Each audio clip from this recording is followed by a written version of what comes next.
एक कहानी, इंसान की कीमत।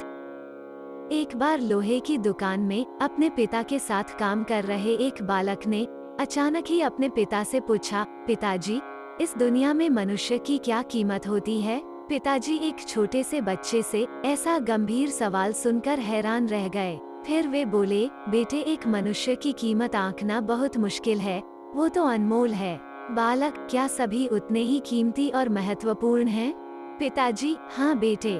बालक के कुछ पल्ले पड़ा नहीं। उसने फिर सवाल किया, तो फिर इस दुनिया में कोई गरीब तो कोई अमीर क्यों है?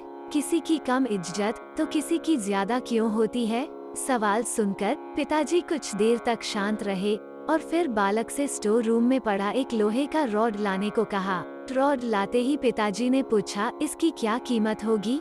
बालक, लगभग 300 रुपए। पिताजी, अगर मैं इसके बहुत से छोटे छोटे कील बना दूं, तो इसकी कीमत क्या हो जाएगी? बालक कुछ देर सोचकर बोला, तब तो ये और महंगा बिकेगा, लगभग 1000 रुपए का। पिताजी, अगर मैं इस लोहे से घड़ी के बहुत सारे स्प्रिंग बना दूं तो? बालक कुछ देर सोचता रहा और फिर एकदम से उत्साहित होकर बोला, तब तो इसकी कीमत बहुत ज्यादा हो जाएगी।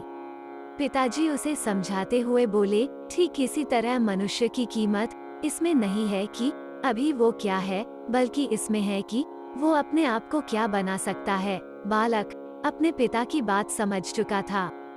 शिक्षा, हम अपने आप को मूल्यवान भी बना सकते हैं या फिर नीचे भी गिरा सकते हैं। तो आज से जो आपको बनना है, उसकी तैयारी शुरू कर दो। जय श्री राम।